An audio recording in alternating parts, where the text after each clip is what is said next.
The wind had a way of cutting through you on nights like this, the kind that made even the warmest jacket feel useless.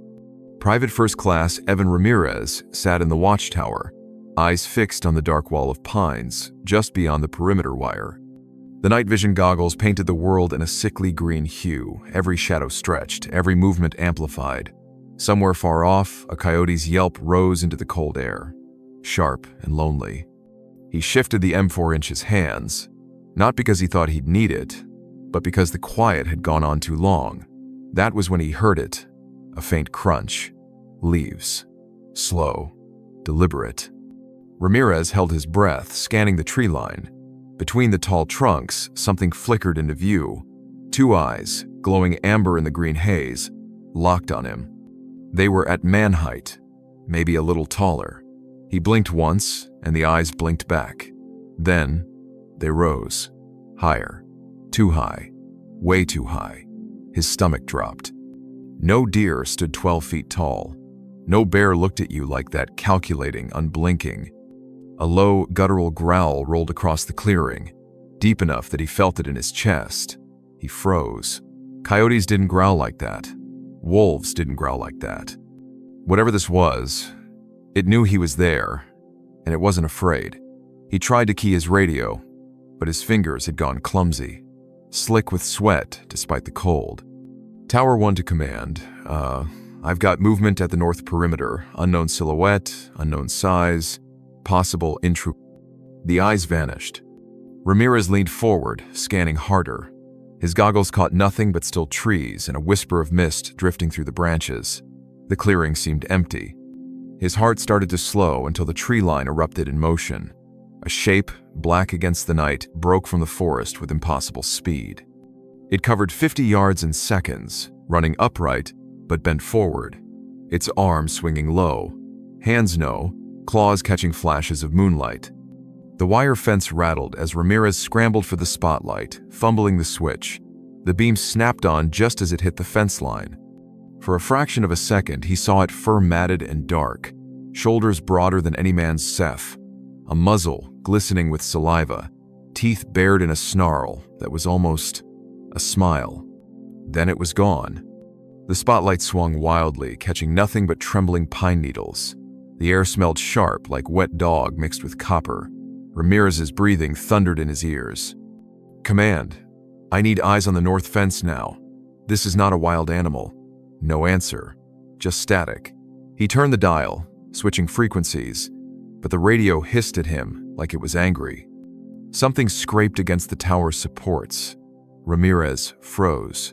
The sound came again, claws, dragging slowly against metal. Then a weight hit the side, shaking the platform. His goggles slipped down around his neck as he raised his rifle to the hatch below. Every instinct screamed at him to fire, but the silence, after the impact, was worse than the noise. He listened, straining, his pulse ticking in his temples. Then, from somewhere below, the voice came, low, rasping, like it had learned English but never cared to speak it properly. I see you. Ramirez's finger hovered over the trigger. Identify yourself, he shouted, his voice cracking. No response, only breathing, deep and steady, moving away. For 10 seconds, nothing. Then, from far off in the tree line, the amber eyes appeared again, higher this time, as if it were standing on something. They didn't blink, they didn't move.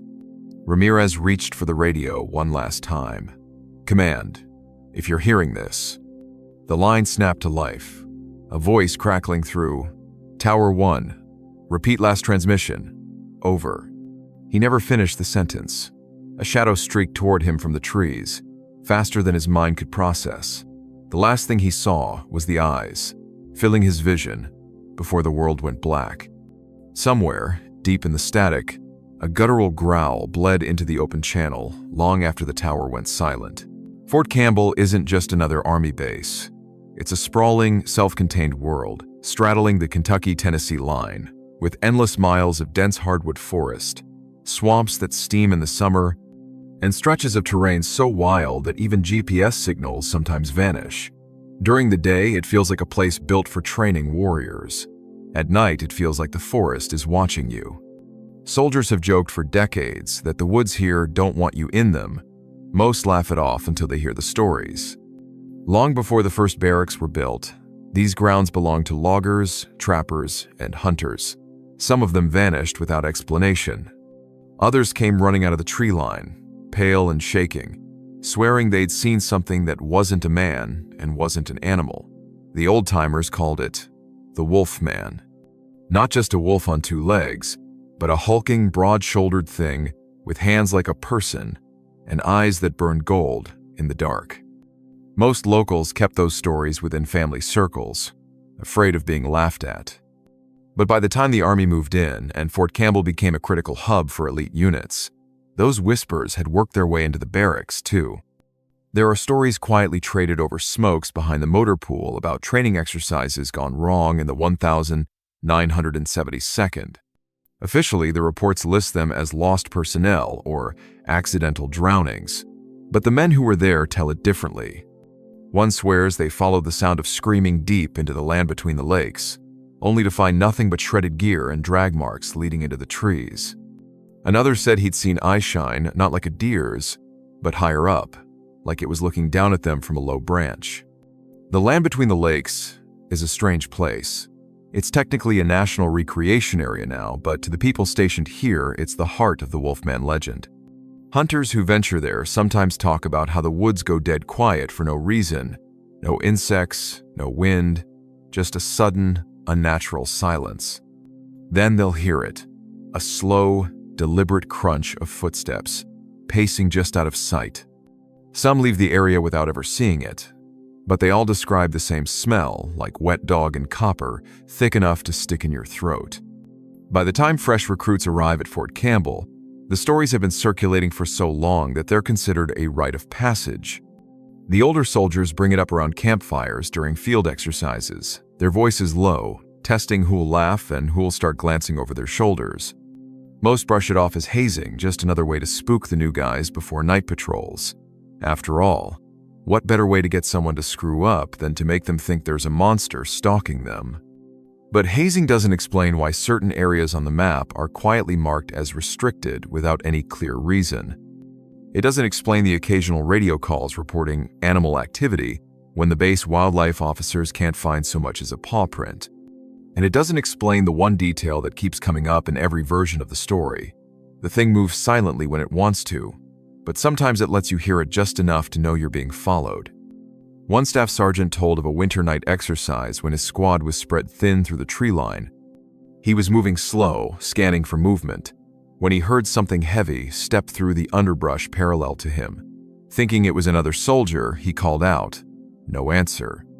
He shined his light into the trees. For a split second, he swears he saw something pull back behind a trunk taller than any man he knew, shoulders so wide it seemed to blot out the beam. It was gone in an instant, but the smell lingered. He finished the exercise without saying a word, but he never went back into that part of the forest alone. The truth is, no one at Fort Cambell admits to believing in the Wolfman, not out loud. But if you listen closely, you'll notice some soldiers volunteer for extra Firewatch duty inside the wire, rather than pull overnight security along the perimeter. And when new recruits are sent out for their first solo night in the woods, the veterans don't tell them every story they've heard. They figure the forest will introduce itself soon enough. Out here, in the stillness between radio calls, you start to notice things you'd never pay attention to anywhere else. The way shadows seem to shift when there's no wind. The faint snap of a twig just far enough away that you can't tell which direction it came from. And if you're unlucky enough, you might catch a glimpse of those burning eyes before they melt back into the dark. That's when you stop laughing, because suddenly, the stories aren't just stories anymore. Private First Class Daniel Mercer had pulled overnight Firewatch in the middle of a cold autumn exercise, a duty most soldiers dreaded. The darkness in the training area wasn't like the kind you got back in town. It was thicker, heavier, as if it pressed against your eyes, swallowing the shapes of trees and masking every inch of the forest beyond the flicker of the camp's lantern light. Mercer was 21, barely a year in uniform, and still young enough to think of Firewatch as a test of patience rather than nerve. But within the first hour, he knew something was different that night. The air carried a bite that felt almost metallic in his lungs, and every gust of wind seemed to die too quickly, leaving behind a silence that felt unnatural. He'd been pacing slowly along the perimeter, rifle slung across his chest, the glow of his breath hanging in front of him like smoke. At first, the hours passed in a predictable rhythm: a distant owl, the rustle of dry leaves, the crunch of his boots on the frozen ground. But somewhere around midnight, that rhythm broke. It started with a faint scratching, the kind you might hear from a raccoon nosing at the dirt. Mercer paused, tilting his head toward the tree line, but the sound stopped instantly. He told himself it was nothing, probably a fox or a stray dog. But 5 minutes later, it came again, closer this time, a slow, deliberate scraping that made the hair at the back of his neck rise. He clicked his radio and whispered, "Corporal, you hear that?" Static hissed back at him. He adjusted the dial, pressed the call button again, more static, louder, like someone had shoved the mic in a bucket of water. No voice, no confirmation. Just that white noise crackling in his ear until he let go of the button. The scratching stopped again, but before relief could set in, another sound replaced it: heavy footsteps. Not the hurried scurry of an animal, but the steady, weighty thud of something with mass. They moved in a slow circle around the camp, just beyond the reach of the light, as though whatever it was knew exactly where the shadows were deepest. Mercer's training told him to challenge it, to call out and demand identification, but something deeper, more primal, told him to keep his mouth shut. His heart was already hammering, each beat thudding in his ears, louder than the steps themselves. Then came the growl, low, long, a sound that vibrated through his ribs and settled somewhere in his gut. He'd heard wolves in the distance before, their calls eerie, but almost beautiful. This wasn't that. This sound was close, too close, and it wasn't a call, it was a warning. Mercer tightened his grip on his rifle and moved toward the edge of the light, every step feeling heavier than the last. The darkness beyond the campfire's glow seemed alive, like it shifted and thickened as he approached. The growl deepened, then cut off abruptly. Silence again, but it wasn't empty. It was loaded, expectant, like the moment before a thunderclap. He tried the radio again. "Corporal Ramirez, do you copy?" The only reply was that wet, suffocating static. And then he saw it. At first it was just a shape against the trees, massive, unmoving, watching. His brain scrambled to make sense of it, to turn it into something he recognized. Maybe a large man in a ghillie suit, maybe a bear standing upright. But the longer he stared, the less human it seemed. The shoulders were impossibly broad, the head set low, almost buried between them. The legs bent backward at the knees, like the hind legs of a dog, but thick with muscle. It stood taller than any man Mercer had ever seen, easily 7 feet, maybe more, its frame hulking and predatory. The lantern's flicker caught something in its eyes, not the dull reflection of animal vision, but a sharp, intelligent gleam. The creature didn't move toward him, but it didn't retreat either. It just stood there, breathing slow and heavy, steam puffing from its nostrils into the cold air. Mercer's hands were trembling, but he forced the rifle to his shoulder, sighted just above the creature's chest. His finger hovered on the trigger, the cold metal biting at his skin. Every instinct screamed at him to fire, but another, quieter voice whispered that if he shot, he might not live long enough to see if he hit. The two of them stared at each other, the silence stretching into something unbearable. Then, as if deciding the game was over, the silhouette shifted, not back into the forest up. With a single unnatural motion, it stepped backward into the shadows and vanished, as though the darkness itself had swallowed it whole. Mercer stood frozen, heart still thundering, staring at the spot where it had been. The cold seemed to rush back in all at once, filling the space the thing had occupied. His radio crackled suddenly, the static cutting to a voice mid-sentence. "Do you copy? What's your status?" He swallowed hard before answering, his voice low and unsteady. "I thought I saw something, Corporal. Something big." There was a pause on the other end, just long enough to make Mercer wonder if he'd made a mistake speaking up. Then Ramirez replied, tone flat and final, "Stay in the light, Mercer. Don't step into the trees." The channel went dead again, leaving Mercer alone with the sound of his own breathing and the knowledge that whatever was out there hadn't left, it had simply chosen to wait. The night was so still it felt unnatural, the kind of silence that presses against your eardrums until even your own breathing sounds too loud. Private First Class Daniel Mercer kept his rifle at the low ready, eyes scanning the dim glow of the range light ahead. That's when it stepped forward out of the black into that eerie red wash of light. His breath caught instantly. The thing was wrong. All wrong. Its head was unmistakably canine-long muzzle, black nose and teeth that caught the red light like wet glass. But the eyes, they weren't the eyes of an animal. They locked onto him with a strange, deliberate focus, reflecting not just light, but thought. Cold, calculating thought. Mercer's grip on his weapon tightened without him realizing it. The creature didn't stand still. It bent its long legs, knees reversed like some grotesque deer, and crouched low, its massive shoulders rolling like a predator about to spring. The sound of its claws against the packed dirt was sharp enough to cut through the static in his earpiece, and then without warning it moved. The speed was impossible. One moment it was crouched, the next it was covering the ground between them in great, loping strides that blurred its outline. Mercer's body reacted before his mind caught up. He fired 3 sharp cracks that tore through the quiet. He was certain his aim was good, center mass, but there was no cry, no stumble, no body hitting the ground. The dogman was simply gone, as if it had been swallowed by the shadows just beyond the reach of the light. Mercer's pulse pounded in his ears. He pivoted slowly, the barrel of his rifle sweeping the darkness. That's when he heard it. Breathing, not his own. Deep, slow, and close, too close. The hairs along the back of his neck rose as his muscles locked.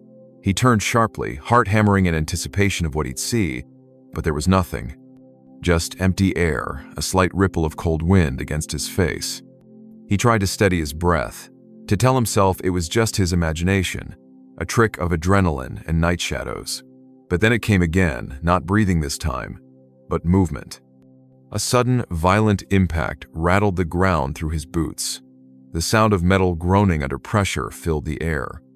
Mercer whipped around just in time to see the chain-link fence ahead bow outward as if something massive had just thrown itself against it.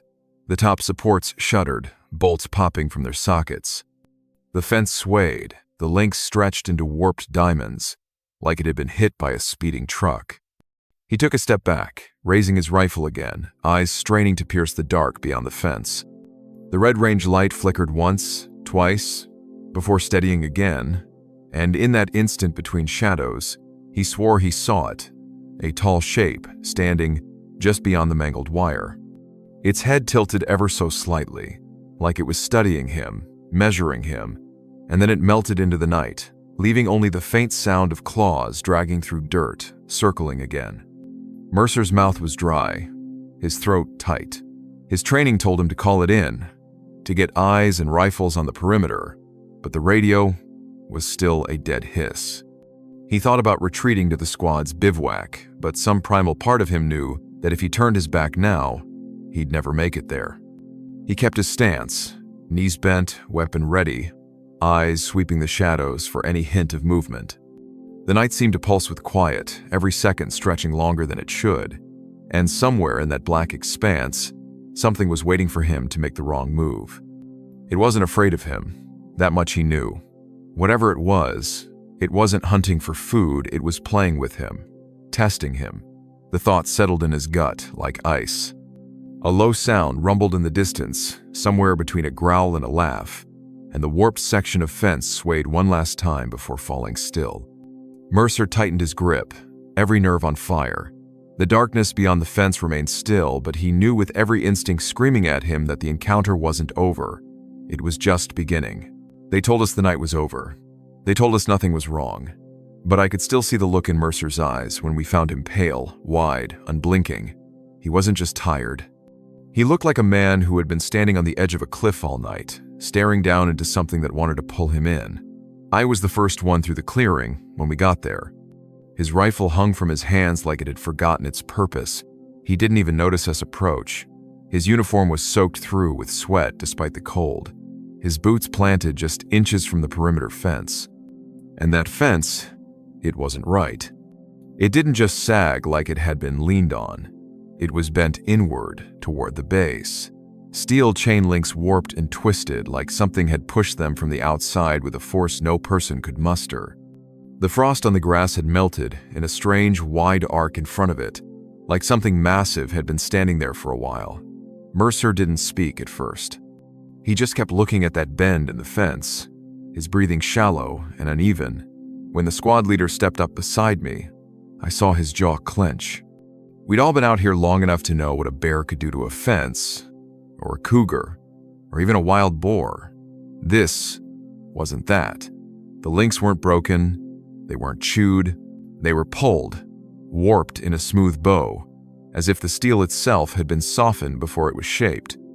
And the strange thing, the barbed wire at the top wasn't cut or torn, it had been parted, spread open, perfectly, like someone had reached up with massive hands and simply made space to pass through. Mercer finally spoke, but his voice cracked. It didn't want in, he said, almost to himself. It was playing. He didn't elaborate. He wouldn't meet my eyes. Back at the barracks, Command barely asked him 3 questions before waving it off as wild animal damage. They didn't even write it up in the incident log. Officially, nothing happened. Just a private spooked by shadows and some bear looking for scraps. But I'd seen bears. None of them left claw marks 9 feet off the ground. And that's exactly what Mercer found a week later, 5 ragged gouges slashed deep into the wall of our own barracks. So high above his head he had to stand on a crate just to trace them with his fingers. The wood was shredded down to the pale core. Whatever had done, it hadn't just brushed against the wall. It had dug in, marking it. That night I sat outside with him for Firewatch. He wouldn't admit it, but I could tell he was listening for something. Every snap of a twig made him flinch. Every gust of wind had him turning toward the tree line, rifle half raised. "It knows I'm here," he muttered once, low enough that I pretended I hadn't heard. We thought maybe it was over. We thought maybe it had just been passing through. But then came the shift change, and with it, Private First Class Jared Collins' new guy, barely 2 weeks in country. He took over the watch just before 0200 hours. We joked with him as we headed inside, told him to stay awake and not to let the cold get to him. He grinned, said he'd be fine. We never saw him again.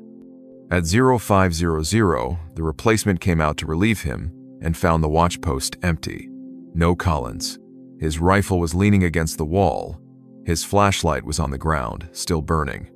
The snow around the post had been scuffed into a wide, messy circle, boot prints everywhere, some of them his, some not. Some were too deep, too far apart, like whatever made them weighed twice as much as a man and could step farther than any human stride. They led toward the fence. This time, the links weren't just bent. They were open. Pulled wide again, barbed wire splayed back like the teeth of a predator's mouth. And beyond the opening, in the fresh powder outside the perimeter, the tracks continued into the woods until they didn't. Halfway between the base and the first line of trees, they just stopped. No sign of Collins, no drag marks, no blood, just an empty stretch of snow under a pale, rising Sunday. The report said he deserted. They made it official, put it on paper, shipped his personal effects back to a family who never got the truth. But those of us who were there knew better. I remember Mercer standing by the open fence that morning, looking out into the woods with an expression I'll never forget. He didn't speak for a long time. Then, in a voice so quiet I almost missed it, he said, "If it wanted in, it could have been in. It was playing with me." We rotated the watch schedule after that. No one stayed out alone anymore. But it didn't matter. Whatever had been out there, it had learned our patterns. Some nights, we'd hear it again. Not close, not far, just circling, testing, like a shadow pacing just outside the reach of the lights. And every so often, someone would find a new mark high on the wall, always too high for any man to reach, always fresh. I wish I could tell you it ended there, that it moved on, that we were left alone. But the truth is, even now, years later, I still dream about that fence, bent and gaping under the moonlight.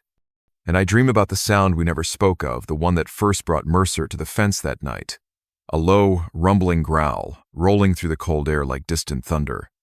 The kind of sound that doesn't belong to anything you can put in a report. And when I wake from those dreams, I always check the locks on my doors. Not because I think they'll keep it out, but because I'm afraid that one night, I'll wake up to find them already open.